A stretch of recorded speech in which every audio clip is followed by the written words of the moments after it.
तो hello students, कैसे हो आप सभी। उम्मीद करता हूँ आप सभी अच्छे होंगे और मज़े कर रहे होंगे। हम क्लास 8 में चैप्टर नंबर 16 पढ़ रहे थे। हमने एक्सरसाइज 16.2 का जो एग्जांपल्स थे और जो इंट्रोडक्शन था वो कंप्लीट कर लिया है। आज इसके जो क्वेश्चंस हैं उनके सॉल्यूशंस करेंगे हम, ठीक है। तो पहला क्वेश्चन क्या है, देखो इसमें बोल रखा है if 21y5 is a multiple of 9। अब मल्टीपल देखो दो टर्म होती है, एक तो होता है फैक्टर और एक होता है मल्टीपल। तो दोनों में थोड़ा सा डिफरेंस होता है। देखो क्या होता है, फैक्टर की डेफिनेशन क्या होती है, factor is a number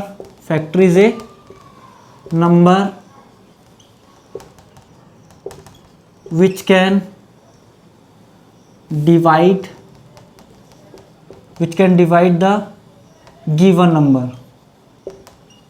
divide the given number, for example जैसे मैं बोल सकता हूँ कि 2 इज ए फैक्टर ऑफ 4, क्योंकि 4 को 2 डिवाइड कर सकता है। तो 2 क्या हो गया, फैक्टर हो गया किसका, 4 का। लेकिन अगर हम ये बोलना चाहें कि 3 इज ए फैक्टर ऑफ 4 तो गलत हो जाएगा ये। हम क्या बोलेंगे, 3 is not a factor of 4, क्योंकि 4 को 3 डिवाइड नहीं कर सकता कम्प्लीटली। डिवाइड का मतलब रिमाइंडर क्या आ जाना चाहिए, 0 आ जाना चाहिए। लेकिन अगर इसमें अगर 4 को डिवाइड करें 3 से तो रिमाइंडर 1 आएगा, ठीक है, नॉन जीरो आ रहा है। अब देखो मल्टीपल की डेफिनेशन क्या है,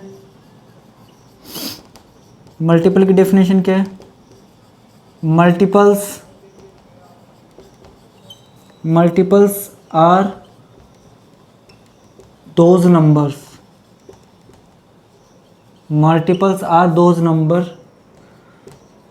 which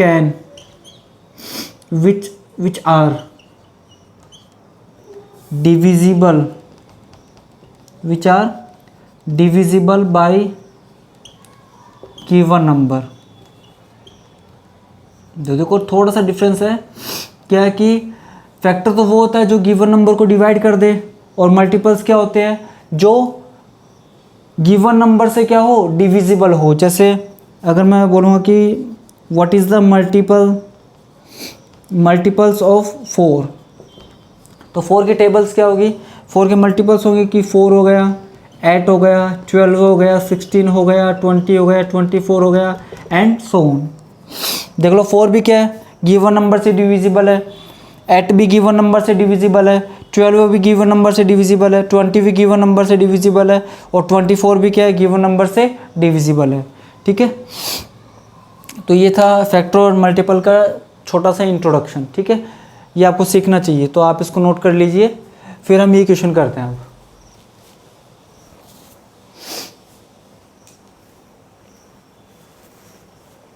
देखो आपने नोट कर लिया होगा उसको, मैं फर्क पर देता हूँ उसको।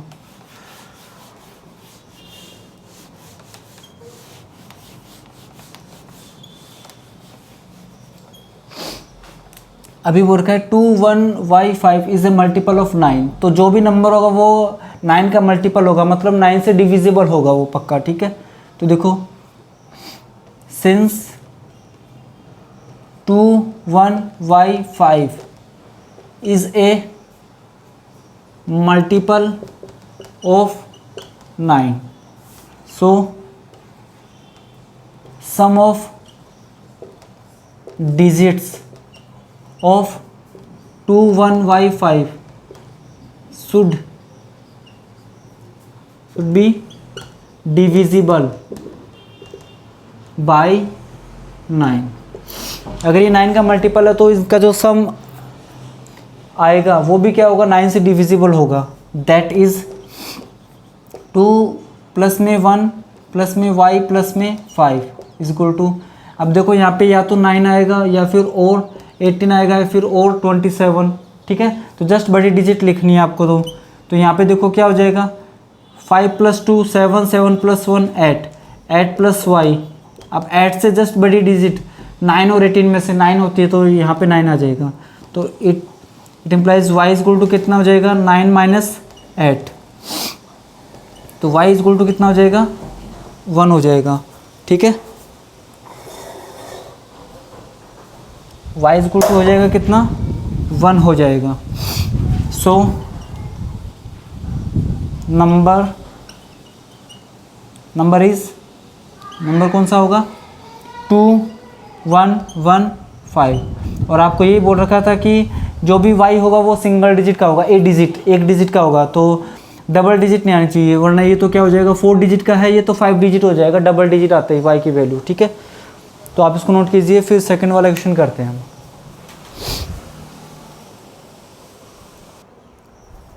अब देखो लगभग सेम सा क्वेश्चन है, तो वहाँ पे 2 था और यहाँ पे कितना है 3 है। तो अब इसको करते हैं। अब हमें गिवन है since 31Z 5 is a multiple of 9, so sum of digits of 31Z5 should be divisible by 9। ये 9 से डिविजिबल होगा उनके सम का डिजिट्स का सम। ठीक है, दैट इज 3 + 1 प्लस में z प्लस में 5 इक्वल टू या तो 9 होगा या फिर 18 होगा। अभी देखेंगे कौन सा होगा। तो 5 + 3 8 + 1 कितना हो जाएगा 9। तो 9 प्लस में z इक्वल टू, अब देखो यहाँ पे सिंगल डिजिट की बात हो रही है। अब वो सिंगल डिजिट यहाँ पे अगर 0 लिख देते हैं हम तो भी सिंगल डिजिट ही है वो, तो ठीक है।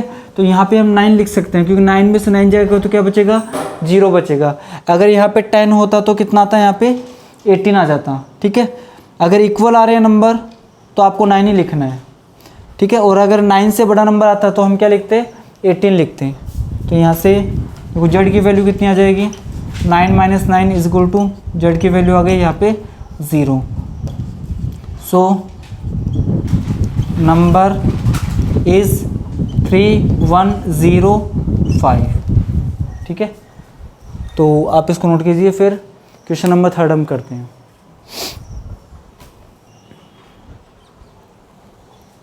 अब देखो थर्ड वाला क्वेश्चन क्या है, if 24x is a multiple of 3।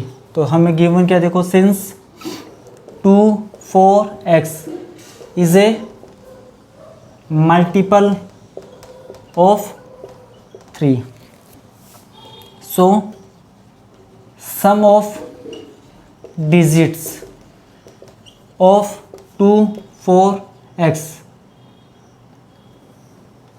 Is should be divisible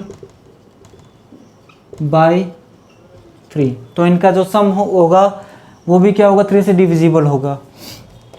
that is 2 + 4 + x equal to, या तो 3 से मल्टीपल 3 का मल्टीपल देखो 3 से डिविजिबल 3 भी होगा, या फिर 6 हो सकता है, या फिर 9 हो सकता है, या फिर 12 है, एंड सो ऑन। ठीक है, अब x सिंगल डिजिट आना चाहिए। तो देखो इफ़ 2 + 4 + x इक्वल टू 3 लेते हैं तो 3 नहीं आएगा। देखो क्यों नहीं आएगा, क्योंकि 2 + 4 6 होता है, 6 इधर जाएगा तो माइनस का हो जाएगा। तो 3 से तो स्टार्ट नहीं होगा, ये किससे स्टार्ट होगा 6 से स्टार्ट होगा ये। तो यहाँ पे 6 + x इक्वल टू 6। तो यहाँ पे x की वैल्यू कितनी आ गई 6 - 6 equal to x equal to कितना आ गया 0 आ गया। एक तो x की वैल्यू 0 आ गई, सिंगल डिजिट है देखो। ठीक है, इफ़ 2 + 4 प्लस में x इक्वल टू, अब 6 से बड़ा नंबर कौन सा जो 3 से डिविजिबल हो 9। तो 9 लेके देखते हैं सिंगल डिजिट आ रहा है ना। तो 6 प्लस में x इक्वल टू 9। तो x की वैल्यू क्या होगी देखो 9 - 6 इक्वल टू x की वैल्यू कितनी हो गई 3 हो गई। ये भी सिंगल डिजिट आ रहा है। ठीक है, इफ़ 2 + 4 प्लस में x इक्वल टू अगर 12 हो जाए तो क्या होगा देखो, ये हो जाएगा 6 + x इक्वल टू 12 है। तो ये हो जाएगा x की वैल्यू कितनी हो जाएगी 12 - 6, तो x की वैल्यू हो जाएगी क्या 6। इसमें भी सिंगल डिजिट आ रहा है। ठीक है, अब 12 के बाद में कौन सा होता है नंबर 15। इफ़ 2 + 4 प्लस में x इक्वल टू 15। तो देखो 6 प्लस में x इक्वल टू 15। तो x की वैल्यू कितनी हो गई 15 - 6, तो x की वैल्यू कितनी हो गई 9 हो गई। अब देखो अगर आगे वाला नंबर कौन सा होगा जो 3 से डिविजिबल होगा, वो होगा 18। अब 18 में से अगर मैं 6 को माइनस करूँगा तो कितना आएगा, 12 आएगा। तो x की वैल्यू क्या आ रही है, 2 डिजिट आ रही है, लेकिन 2 डिजिट नहीं आनी चाहिए, x की वैल्यू सिंगल डिजिट होनी चाहिए, ठीक है। तो x की ये पॉसिबल वैल्यूज़ है।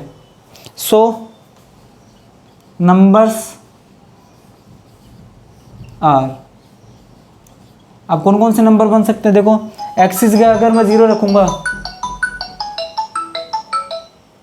एक्सिस का अगर मैं 0 रखूँगा तो क्या हो जाएगा, देखो 2 4 0, ठीक है। एक्सिस का 3 रखेंगे तो क्या हो जाएगा, 2 4 3।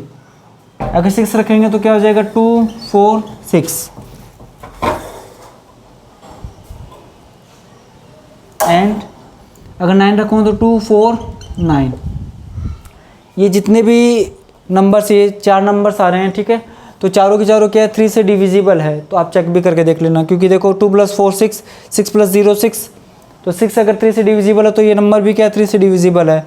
यहाँ पे 6 + 3 9, 9 भी 3 से डिविजिबल है, तो ये नंबर भी क्या है, 3 से डिविजिबल है। ऐसे आप उन दोनों को भी चेक कर सकते हो, ठीक है। तो आप इसको नोट कीजिए, फिर इसका जो लास्ट क्वेश्चन है वो करते हैं।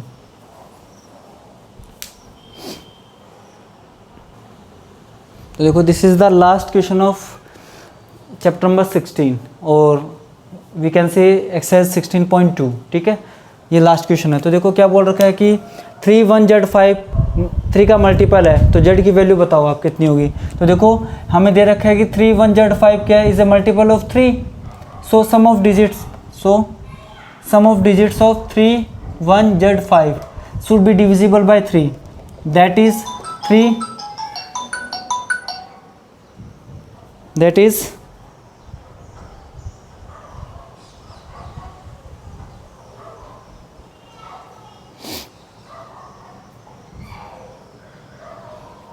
that is 3 + 1 + Z + 5 is equal to या तो 3 होगा या 6 होगा या फिर 9 होगा और फिर 12 होगा, ठीक है।